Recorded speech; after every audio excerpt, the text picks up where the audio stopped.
Berangkatlah dari Bandung jam 11 malam dengan sebuah kendaraan Kijang. Yang pegang sendiri sebelah kanan saya adalah Dr. Cornelis. Selama hidup saya memegang agama Nasrani, saya belum pernah mendengarkan adzan subuh. Adzan duhur, asar, maghrib, dan isya saya tahu. Kalau adzan subuh, kuping saya belum pernah mendengarkan. Karena saya belum pernah bangun sesubuh itu. Begitu nyampe di Jakarta di Kampung Prapanca, bertepatan dengan berkumandangnya adzan subuh. Kata Dr. Cornelis kepada saya, "Bro, tolong dengarkan adzan orang Islam ini kok goblok sekali, aneh-aneh." Saya buka kaca jendela pintu mau bisa dengarkan ini adzan. Betul bro, orang Islam ini kok adzannya aneh-aneh. Kebetulan di Jakarta di Kampung Prapanca ini, saya mengontrak sebuah rumah yang besar khusus untuk penginjil. Yang punya rumah namanya Bapak Rosid. Beliau adalah seorang sarjana agama Islam yang mengajar sekolah dasar negeri. Kata Dr. Cornelis kepada saya, "Bro, karena bro sebagai pemimpin dan ketua kami yang berhak dan berani untuk menanyakan masalah ini, tolong besok tanyakan kalau kita sudah nyampe di rumah kontrakan." Oke, besok akan saya tanyakan. Begitu saya nyampe di rumah kontrakan, kendaraan saya masukkan ke dalam garasi dan sebagian barang-barang diturunkan. Kira-kira jam 7 pagi, Pak Rosid ini keluar dari rumahnya mau mengajar. Karena kebetulan rumah yang saya kontrak dengan rumah beliau bersebelahan, hanya terhalang oleh satu jalan yang kecil. Begitu saya lihat beliau sedang menyalakan sepeda motornya, saya memberanikan diri menghampiri dan menyapa beliau. Kata saya, "Selamat pagi Pak." "Oh selamat pagi Bapak Pendeta, kapan datang dan apa kabar?" "Baik Pak, dan baru saja saya tiba." Ngobrol punya ngobrol. Akhirnya saya memberanikan diri kepada beliau menanyakan tentang ajaran agama Islam. "Pak, apakah boleh saya bertanya kepada Bapak tentang ajaran agama Islam?" Dengan senyuman yang manis, muka yang cerah, beliau memberikan jawaban kepada saya. "Silahkan Bapak Pendeta." Dengan senang hati dan kedua tangan saya terbuka, insya Allah apa yang akan Bapak Pendeta tanyakan akan saya jawab. Mari Bapak Pendeta kita ke dalam rumah. Jangan ngobrol di luar, lebih luasnya kita ngobrol di dalam rumah. Saya dibawa masuk ke dalam rumah beliau, sehingga beliau ini berani mengorbankan tugas negaranya, tidak jadi mengajar karena ngobrol dengan saya sampai jam 3 sore. Yang pertama sekali saya tanyakan kepada beliau adalah tentang azan. "Pak, kenapa orang Islam ini kok adzannya aneh-aneh?" "Aneh-aneh bagaimana Bapak Pendeta?" Tadi begitu saya masuk sini, terdengarlah suara adzan yang asing di kuping saya. Ada kata-kata aso. Aso apalah saya tidak tahu Pak. "Oh betul Bapak Pendeta, itu adzan subuh pakai as-sholatu khairum minan naum."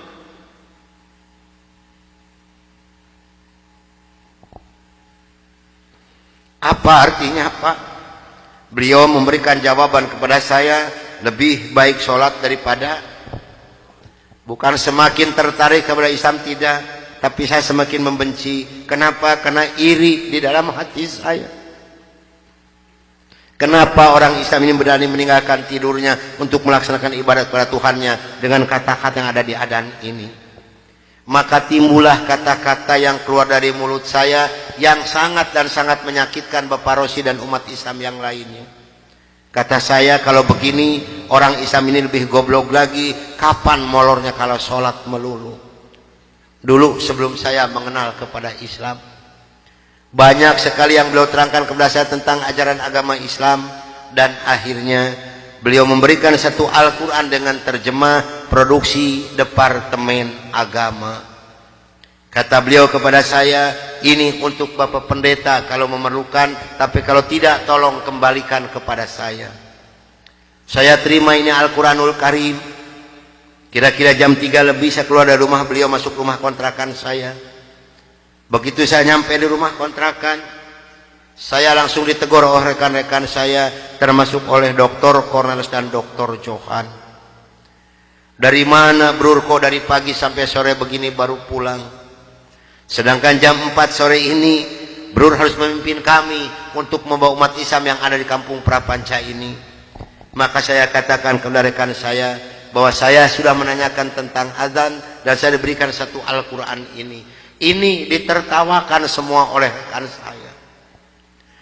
Seharusnya sore itu saya memimpin penginjilan, entah kenapa saya ini malas sama sekali untuk melaksanakan tugas. Mungkin ini sudah jalan dari Allah Subhanahu wa taala. Maka saya punya tugas, saya serahkan kepada Dr. Cornelius dan Dr. Johan.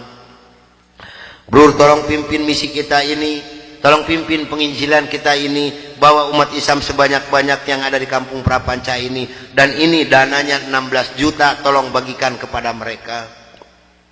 Pakaian, beras, indomie, susu, gula pasir, dan kebutuhan hidup sehari-hari yang sudah tersedia di dalam kendaraan.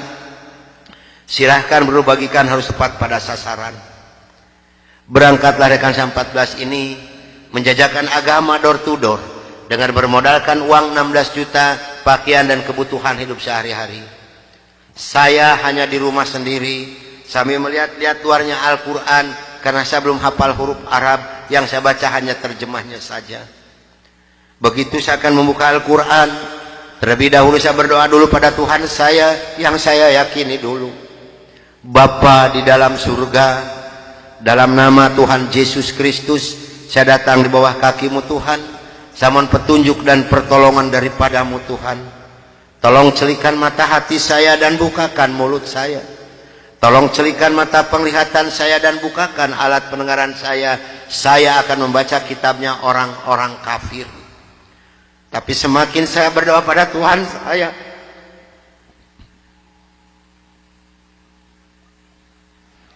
semakin terbukalah dalam Al-Quran ini. Ini suatu keanehan yang nyata di dalam kehidupan saya. Karena saya bingung membuka Al-Quran ini dari mana pertamanya. Begitu saya membuka Al-Quran langsung surat Ali Imran. Di dalam surat Ali Imran ini timbul kembali keanehan yang kedua di dalam benak saya. Kenapa dalam surat Ali Imran ini kok hanya 2 ayat yang diberi tanda merah, yang lain tidak ada? Yaitu Ali Imran 85 dan 102. Ini kalau ibu dan bapak percaya pada iman saya, selama 3 bulan kurang lebih saya tidak pernah merasakan tidur. Hanya membolak-balik membaca arti daripada 2 ayat ini saja. Disitulah taufik dan hidayah masuk pada diri saya. Bergemetarlah seluruh tubuh saya ini, bergejolaklah di dalam dada saya ini. Bahkan dalam hati kecil saya mengatakan, hanya Islamlah yang benar, hanya Islam yang dapat menyelamatkan umat manusia. Maka saya harus berani mengatakan kepada rekan saya, apapun yang akan terjadi, saya siap untuk menerima risikonya. Atas bimbingan dan pelajaran dari Bapak Rosid, atas petunjuk dan petuah dari Bapak Rosid, saya memberanikan diri menghampiri rekan 14 yang sedang mengadakan kebaktian doa. Saya katakan kepada rekan saya bahwa mulai hari ini, jam ini, menit ini, saya akan mengundurkan diri dari penginjilan. Saya akan menyerahkan sebagai ketua misionaris pada Anda semua, karena saya hari ini akan mencari agama yang baru, itu agama Islam. Karena hanya Islam yang benar, hanya Islam yang dapat menyelamatkan umat manusia. Agama yang kita pegang sama-sama tidak bisa menyelamatkan kita semua. Namun apa daya yang saya terima dari mereka, maaf, saya bukan mau dikasihan oleh ibu dan bapak, tidak. Yang mengasihani saya adalah Allah Subhanahu wa taala. Saya bukan seorang tentara, saya bukan seorang polisi, tapi merasakan panasnya peluru di kaki kiri saya dan di dada sebelah kanan saya ini. Besi yang lebarnya 6 cm yang dibakar merah membara, yang dipukulkan ke pipi saya tahan dengan tangan kiri saya. Demi Allah, besi panas nempellah di tangan kiri saya. Lalu saya ditengkurapkan, kepala saya diinjak oleh 3 orang.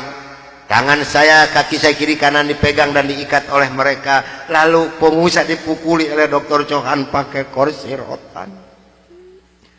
13 tulang punggungnya patah untuk mengenal Islam. Kalau menurut logika manusia, saya ini harus sudah meninggal dunia. Tapi Allah Maha di atas Maha, Allah memberi rencana lain untuk saya. Atas izin dan karunia Allah yang diberikan kepada saya bisa lolos dari pembunuhan rekan-rekan saya.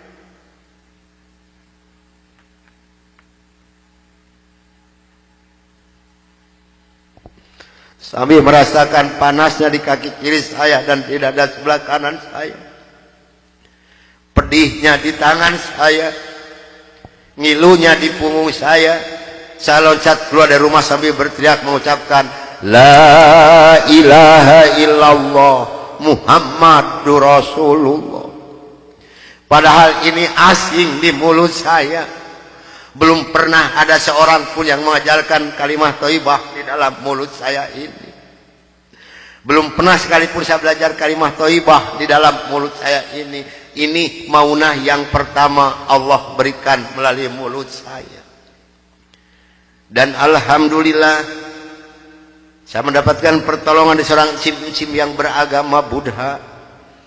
Saya dibawa masuk ke dalam rumah beliau.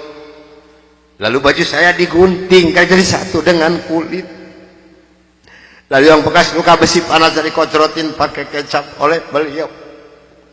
Kaki saya ditahan pakai kayu bekas pegangan sapu, diikat pakai benang rapia. Punggung saya diikat pakai samping. Lantas saya dibawa beliau ke rumah sakit Fatmawati.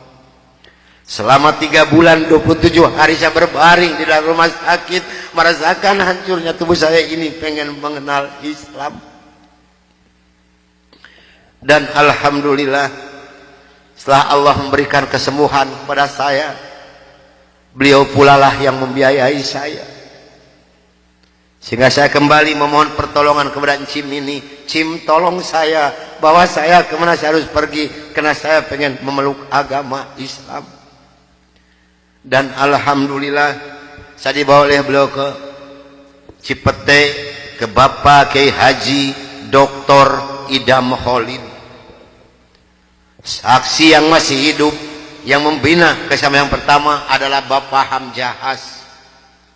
Maka kata beliau kepada saya, kalau Anda pengen masuk Islam yang kafah dan istiqomah, Anda jangan dulu mengenal Al-Quran, Anda jangan dulu mengenal sholat, tapi Anda harus dulu mengenal isi daripada 2 kalimat syahadat yang barusan Anda ucapkan. Alhamdulillah selama 3 bulan kurang lebih saya dibina oleh beliau untuk mengartikan isi daripada 2 kalimat syahadat. Barulah saya marifatullah. Disinilah nikmatnya iman dan nikmatnya ibadah yang saya rasakan sampai detik ini.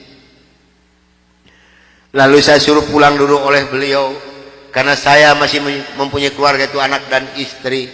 Ternyata keluarga saya telah mendapatkan laporan dari Kansa 14 dan dari Dewan Gereja Indonesia bahwa saya telah murtad masuk agama Islam. Begitu saya nyampe di rumah saya lihat dengan mata kepala saya sendiri, pakaian saya, ijazah saya, semua dibakar oleh putri-putri saya dan istri saya di hadapan mata saya. Dan alhamdulillah saya diselamatkan dari maut yang kedua oleh Allah Subhanahu wa ta'ala.